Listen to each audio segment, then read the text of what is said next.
ಓ ಮೈ god, ಬೆಳಬೆಳಿಗ್ಗೆನೆ big breaking.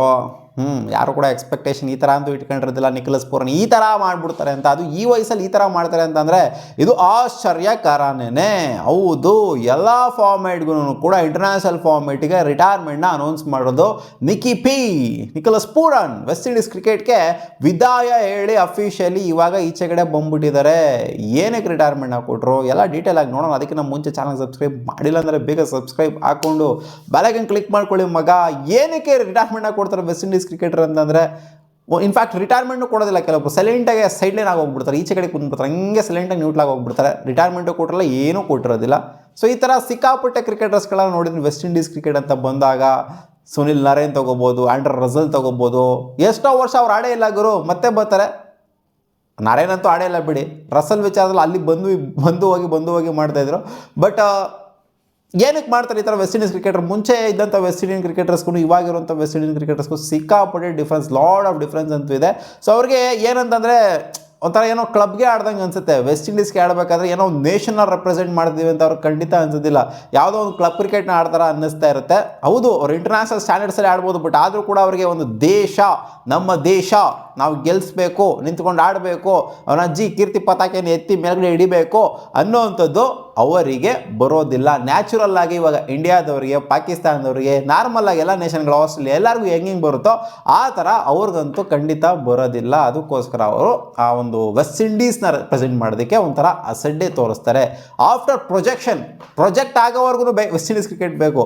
Project ಆದಮೇಲೆ ಒಂದು ಲೆವೆಲ್ಗೆ ಬಂದು ನಿಂತ್ಕೊಂತು ಅಂತ ಅಂದಾಗ ಅವ್ರಿಗೆ ವೆಸ್ಟ್ ಇಂಡೀಸ್ ಕ್ರಿಕೆಟು ಬೇಡವಾಗುತ್ತೆ. 29 ವರ್ಷ ರಿಟೈರ್ ಆಗುವಂಥ ಏಜೇ ಅಲ್ಲ ಅಲ್ಲಿ. ಇನ್ನು ಅವ್ರ ಕೆರಿಯರ್ ಪೀಕಲ್ಲಿ ಇವಾಗ ಒಂಥರ ಪೀಕಿಗೆ ಬರ್ತಾ ಇದ್ದಾರೆ. ಪೀಕಲ್ಲಿದ್ದರು, ಬಟ್ ಇವಾಗ ಇನ್ನೂ ಮೇಲ್ಗಡೆ ಹೋಗ್ತಾ ಇದ್ದಾರೆ.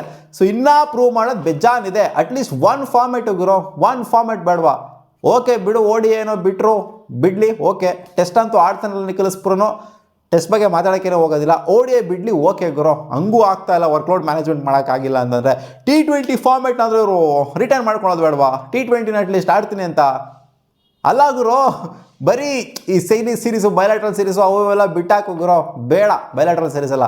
At least world cups, ICC events, mega events ಇಷ್ಟು ಬೇಗ ರಿಟೈರ್ಮೆಂಟ್ ಕೊಡುವಂಥದ್ದು ಏನಿತ್ತು ವೆಸ್ಟ್ ಇಂಡೀಸ್ ಕ್ರಿಕೆಟ್ಸ್ಗೆ? ಎಷ್ಟು ದಿನದ ಕೆರಿಯರಲ್ಲಿ ಅವರು ODIs ಅಂತ ಬಂದಾಗ 61 ODI ಮ್ಯಾಚ್ನ ಆಡಿದರೆ, ಕ್ಲೋಸ್ ಟು 2000 ರನ್ಸ್ನ ಹೊಡೆದಿದ್ದಾರೆ. 1982 highest 118 with an average of 40. Strike rate 100 ಇದೆ.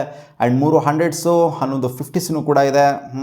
157 4ಸ್ನ ಹೊಡೆದ್ಬಿಟ್ಟು 80 6ನ ಹೊಡೆದ್ರೆ ODIs ಅಂತ ಬಂದಾಗ. T20ಸಲ್ಲಿ ಸಿಕ್ಕಾಪಟ್ಟೆ ಪ್ರೋನ್ ಇವರು. 106 ಮ್ಯಾಚ್ನ ಆಡಿರುವಂಥ ನಿಖಲಸ್ ಪೂರನ್ ಇಂಟರ್ನ್ಯಾಷನಲ್ ಸ್ಟ್ಯಾಂಡರ್ಡ್ಸಲ್ಲಿ 97 ಇನ್ನಿಂಗ್ಸ್ ಬ್ಯಾಟಿಂಗ್ ಆಗಿಬಿಟ್ಟು 2275 ರನ್ನ ಹೊಡೆದಿದ್ದಾರೆ. ಆ್ಯಂಡ್ ಹೈಯೆಸ್ಟ್ ಬಂದ್ಬಿಟ್ಟು 98 ಇವ್ರದ್ದು. ಆ್ಯಂಡ್ ಸ್ಟ್ರೈಕ್ ರೇಟ್ ಬಂದ್ಬಿಟ್ಟು ಕ್ಲೋಸ್ ಟು 140 ಇದೆ. ಆ್ಯಂಡ್ ಇದೆಲ್ಲ ಏನಕ್ಕೆ ಹೇಳ್ತಿದ್ಯಾ ಗುರು? ರಿಟೈರ್ಮೆಂಟ್ನ ಕೊಟ್ಟರು ಅಲ್ವಾ, ಬಿಟ್ಟು ಹಾಕು, ಹೋಗೋದಟ್ಟೋ ಗುರು, ಅಷ್ಟೇ. ಆಡೋಕ್ಕೆ ಇಷ್ಟ ಇಲ್ಲ ಅಂತಂದರೆ ಏನಕ್ಕೆ ಆಡ್ತಾ ಇಲ್ಲ ಅಲ್ಲಿ? ಗೊತ್ತಿರೋದನ್ನ ಏನಕ್ಕೆ ಆಡ್ತಾ ಇಲ್ಲ ಅಂತ. ಬೇರೆ ಕಡೆಯಿಂದ ಎಲ್ಲ ಕಡೆಯಿಂದನೂ ಪ್ರೆಷರು, ಬೇರೆ ಕಡೆ ಲೀಗ್ಗಳು ಅದು ಇದೆಲ್ಲ ಆಡಬೇಕು. 24 ಲೀಗ್ನ ಒಪ್ಕೊಂಡಿರ್ತಾರೆ. ಸೊ ಆ ಲೀಗ್ಗಳನ್ನ ಆಡಬೇಕು ಅಂತಂದರೆ ಈ ಕಡೆಯಿಂದ ಕ್ವಿಟ್ ಮಾಡಲೇಬೇಕು. ಏನು ಸಿಗುತ್ತೆ ಅಲ್ಲಿ ವೆಸ್ಟ್ ಇಂಡೀಸ್ ಕ್ರಿಕೆಟ್ಗೆ ಆಡ್ತು ಅಂತಂದರೆ? ಏನು ದುಡ್ಡು ಸಿಗುತ್ತೆ ಅಂತ ಅನ್ಕೊಂಡಿದ್ರೆ ಬದನೆಕಾಯಿ ಸಿಗಲ್ಲ ಅಲ್ಲಿ, ಸಿಗೋದೇ ಅಲ್ಲಿ ಚಿಲ್ಲರೆ ಕಾಸು ಅಲ್ಲಿ ವೆಸ್ಟ್ ಇಂಡೀಸ್ ಕ್ರಿಕೆಟ್ಗೆ ಆಡ್ತು ಅಂತಂದರೆ. ಅದಕ್ಕೋಸ್ಕರ ಅಮ್ಮ ನಮಗೆ ಚಿಲ್ಲರೆ ಕಾಸೆಲ್ಲ ಬೇಡಮ್ಮ, ನಮಗೆ IPL ಅಷ್ಟು ಕೊಡ್ತಾರೆ, ನಮಗೆ ಇಲ್ಲ ಅಷ್ಟು ಕೊಡ್ತಾರೆ, ಅಲ್ಲ ಅಷ್ಟು ಕೊಡ್ತಾರೆ, ಅಲ್ಲ ಅಷ್ಟು ಕೊಡ್ಬೇಕಾದ್ರೆ ನಾನು ಏನಕ್ಕೆ ಆಡಬೇಕು ವೆಸ್ಟ್ ಇಂಡೀಸ್ ಕ್ರಿಕೆಟ್ಗೆ? ಇದೇ ನೇಷನ್ನ ರೆಪ್ರೆಸೆಂಟ್ ಮಾಡೋ ಥರ ಇದೆಯಾ? ಯಾವುದೋ ಕ್ಲಬ್ ಕ್ರಿಕೆಟ್ನ ರೆಪ್ರೆಸೆಂಟ್ ಮಾಡೋ ಥರ ಇದೆ ಅಲ್ಲಿ, ಏನಕ್ಕೆ ಆಡಬೇಕು? ಆದರೂ ಹೇಳ್ಬಿಡ್ತೀನಿ, ಕೇಳಿಸ್ಕೊಳ್ಳಿ. ನಿಖಲಸ್ ಪೂರನ್ ನೋಡ್ರೆ ವಿಡಿಯೋ ಬೇಜಾರು ಮಾಡ್ಕೊಬಿಡ್ತಾರೆ.